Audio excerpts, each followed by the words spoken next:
Hello students, JPIC digital study channel पर आपका स्वागत है। विद्यार्थियों, मैं आशा करता हूं कि आप घर पर पढ़ाई कर रहे होंगे और स्वस्थ होंगे। विद्यार्थियों, जैसा कि आप जानते हैं कि पिछली क्लास में हम जो है थर्ड चैप्टर तत्वों के गुणधर्मों में आवर्तीता के बारे में जो है पढ़ रहे थे। आज से हम लोग नया चैप्टर स्टार्ट करने वाले हैं। पिछले चैप्टर जितने भी चैप्टर पढ़ाए गए हैं सबके जो है पीडीएफ नोट्स आपको प्रोवाइड करवा दिए जाएंगे, और जिन वीडियो को आपने नहीं देखा है वो जेपीआईसी डिजिटल स्टडी चैनल यूट्यूब पर है, उसको आप सर्च करेंगे, उसके बाद उसको सब्सक्राइब करके आप वहां पर सभी जो है वीडियो आप देख सकते हैं और समझ सकते हैं। तो विद्यार्थियों, आज से हम लोग नया चैप्टर स्टार्ट कर रहे हैं, रासायनिक आबंधन एवं आणविक संरचना, जो कि आपका जो है फोर्थ चैप्टर है आपके रसायन विज्ञान के फर्स्ट यूनिट में।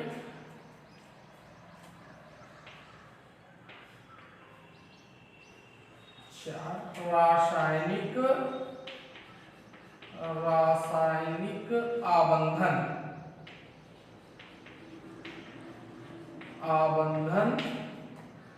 एवं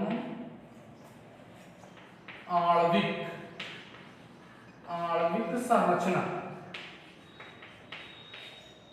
रासायनिक आबंधन एवं आणविक संरचना, chemical bonding and molecular structure.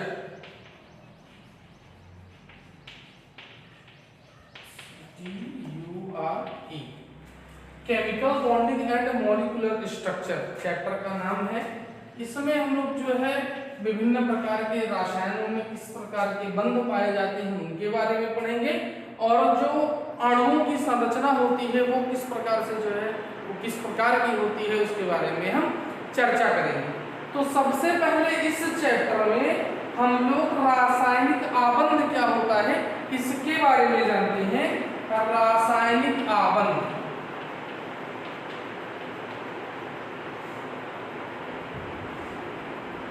रासायनिक आबंध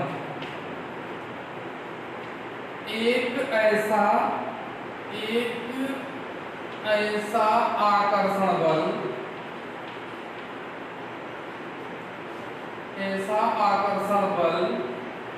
जो अणुओं में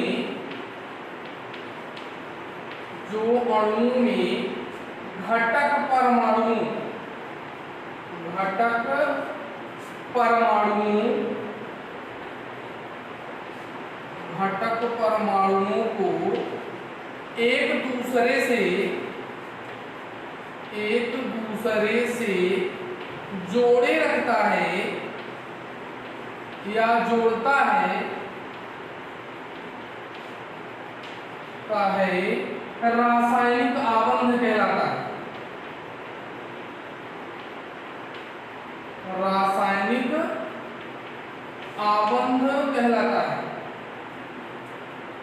एक ऐसा आकर्षण बल जो है अणुओं में, जैसे अणु क्या है NaCl, ये अणु है, तो इनमें जो घटक परमाणु है जैसे सोडियम और क्लोरीन, तो इनमें जो है जो रासायनिक आकर्षण बल जो कि इन दोनों जो अणु में जो परमाणु होते हैं उनको जो है एक दूसरे से जोड़े रखता है, क्या कहलाता है?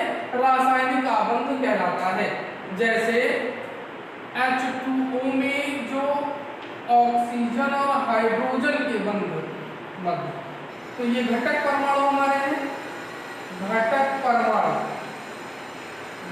परमाणु को जो है किसी अणु में जोड़ने का, जिनके द्वारा वो जुड़े होते हैं, वह क्या कहलाता है?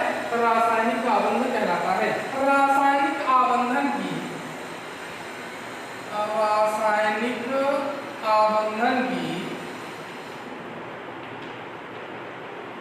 कासेल-लुईस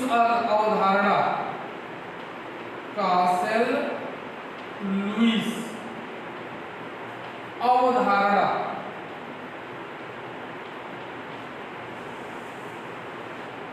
रासायनिक आबंध की जो रासायनिक आबंधन होता है इसमें अणुओं में परमाणुओं के बीच में उनके संदर्भ में कासल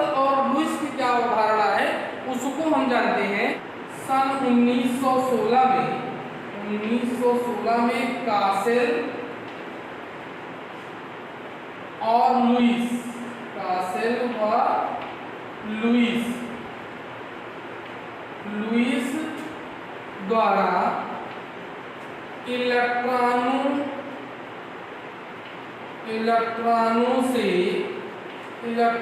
द्वारा रासायनिक आबंध बनने की व्याख्या की।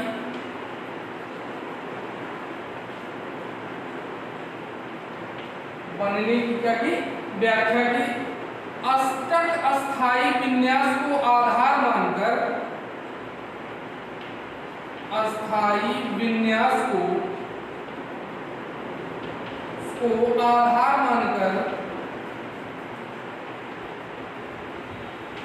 इन्होंने बताया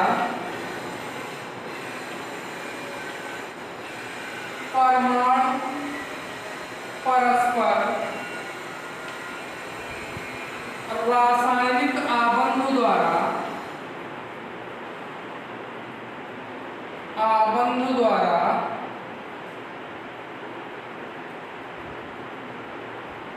जुड़कर अपने अष्टक को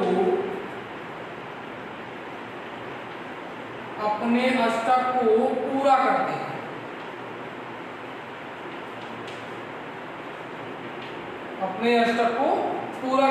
जो इन्होंने जो है कासेल लुईस ने 1916 में कासेल लुईस ने अपनी अवधारणा किसके आधार पर दी?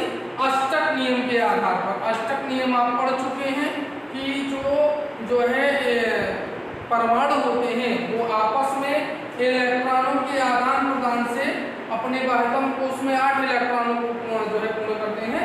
यही नियम क्या कहलाता है? अष्टक नियम कहलाता है। इन्होंने बताया कि जो परमाणु होते हैं वो आपस में रासायनिक आबंध द्वारा जुड़ते हैं और क्या करते हैं? ये जुड़ करके अपने अष्टक को क्या करते हैं?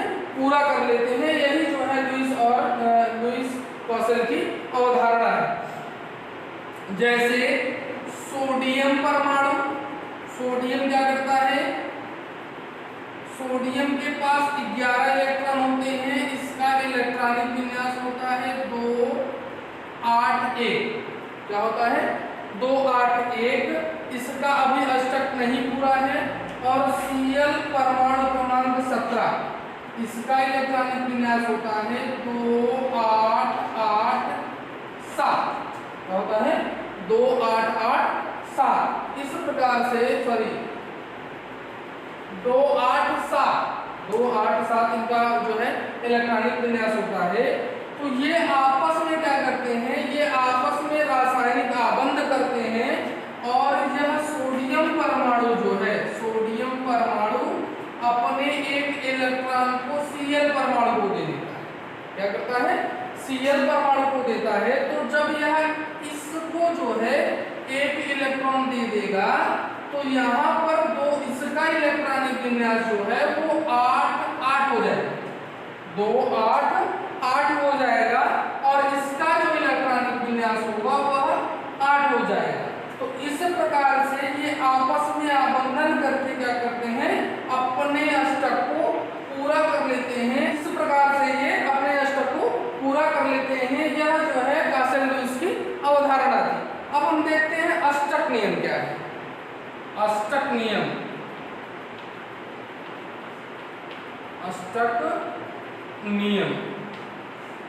इस नियम के अनुसार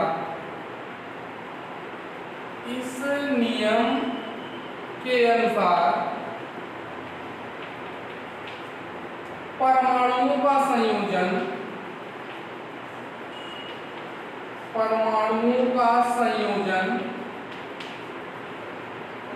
एक परमाणु से दूसरे परमाणु में स्थानांतरण या सहभाजन सहभाजन द्वारा होता है। जो है अष्टक नियम के अनुसार क्या होता है कि जो परमाणुओं का संयोजन होता है, परमाणुओं का मिलना होता है, परमाणुओं के बीच में बंध बनता है, वह जो है एक परमाणु से इलेक्ट्रॉनों के जो है एक परमाणु से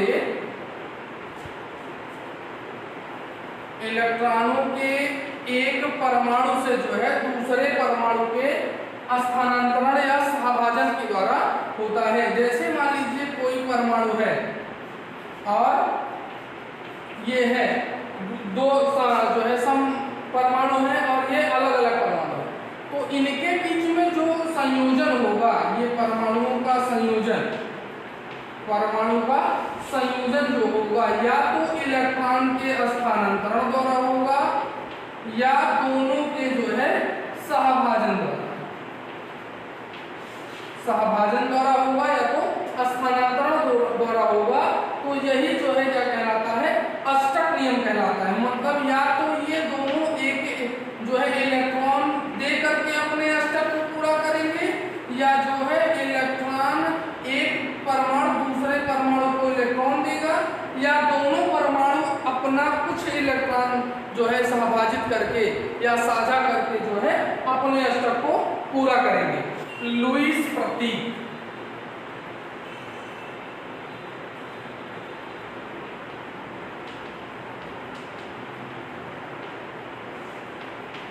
लुईस प्रतीक क्या है?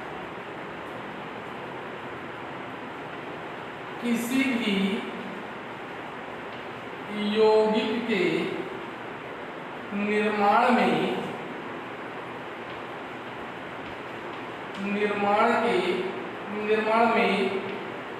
परमाणुओं के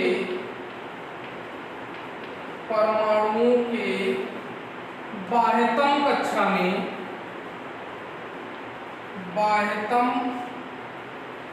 में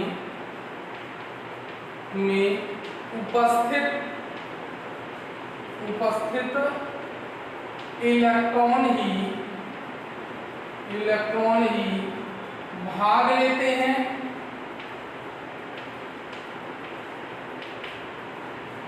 किसी भी यौगिक का जब निर्माण होता है तो उनमें जो परमाणु होते हैं, उन परमाणुओं के बाह्यतम कोश में जो उपस्थित इलेक्ट्रॉन होते हैं वही जो है इस संयोजन में भाग लेते हैं, जिन्हें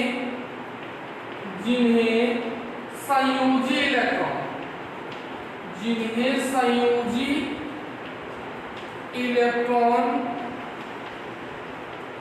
कहा जाता है। और उस कोश को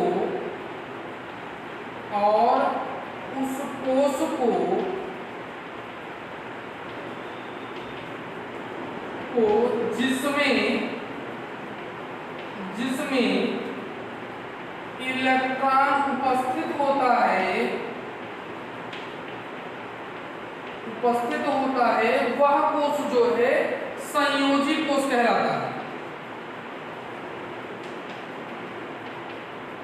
संयोजी कोश कहलाता है। तो हमारा जो है जो परमाणु होते हैं उनके बाह्यतम कोश में उपस्थित इलेक्ट्रॉन ही भाग लेते हैं। जो इलेक्ट्रॉन भाग लेता है वह कौन सा इलेक्ट्रॉन कहलाता है? संयोजी इलेक्ट्रॉन कहलाता है। और जो संयोजी इलेक्ट्रॉन जिस बाह्यतम कक्षा में उपस्थित होता है वह कक्षा हमारी क्या कहलाती है? जो है संयोजी कोश या संयोजी कक्षा कहलाती है। संयोजी कोश के इलेक्ट्रॉनों को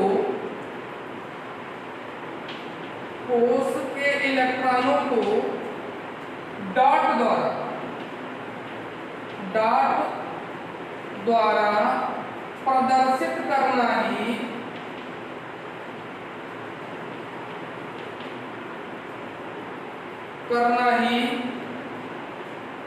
लुईस संरचना कहलाता है या लुईस प्रतीक कहलाता है।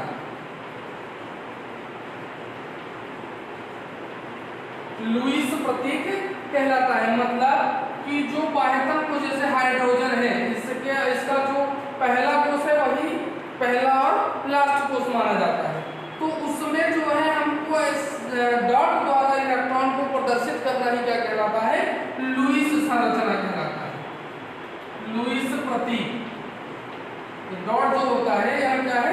यह लुईस प्रतीक है और जो हाइड्रोजन की इस प्रकार की संरचना है वो लुईस बिंदु संरचना कहलाती है। जैसे लिथियम का परमाणु क्रमांक 3 होता है और इसका इलेक्ट्रॉनिक विन्यास करेंगे 1s2 2s1 होता है।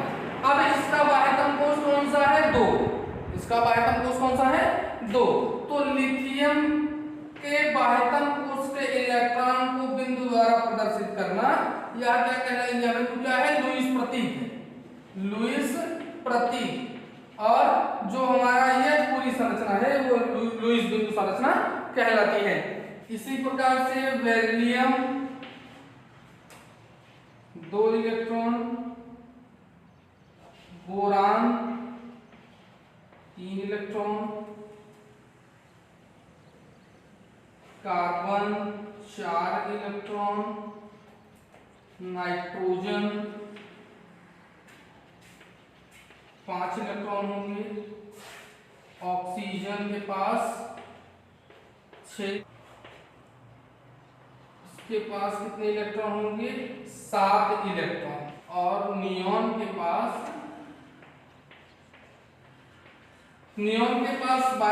बाह्यतम कोष में जो है 8 इलेक्ट्रॉन हो जाता है, इसलिए यह क्या कहलाता है? हमारा अक्रिय गैस संरचना। अक्रिय गैस मतलब यह किसी से जो है क्रिया नहीं करता है।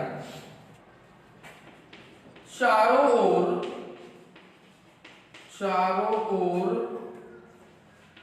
उपस्थित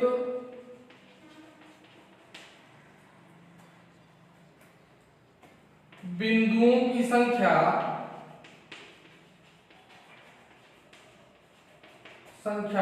परमाणु के बाह्य कोष में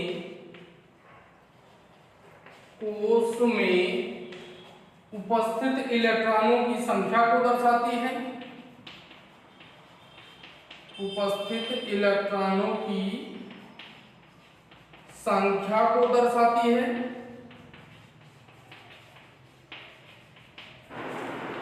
किसी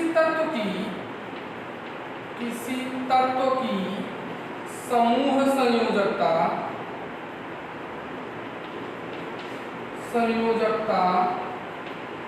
उस तत्व में उपस्थित बिंदुओं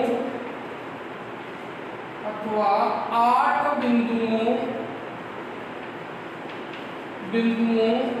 के तुल्य होती है।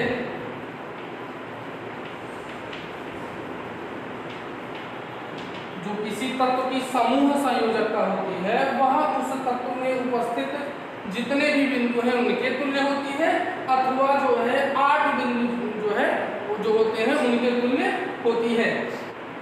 जैसे नाइट्रोजन की लुईस बिंदु संरचना इस प्रकार है। बाह्य कोष में जो है नाइट्रोजन के पास 3 अयुग्मित इलेक्ट्रॉन, 3 अयुग्मित इलेक्ट्रॉन और एक लोन पेयर इलेक्ट्रॉन है। अतः जो है 8 - 5 बराबर 3, इसकी संयोजकता क्या है? 3 है। तो 3 अयुग्मित इलेक्ट्रॉन इसकी हम संरचना बनाए तो यह जो है 3 एकल बंध, तो 3 बंधों द्वारा और एक लोन पेयर इलेक्ट्रॉन द्वारा जो है ये इसकी संयोजकता संतुष्ट होती है। विद्यार्थियों आज के क्लास में बस इतना ही, मिलते हैं नेक्स्ट क्लास में। तब तक घर पर रहिए, सुरक्षित रहिए।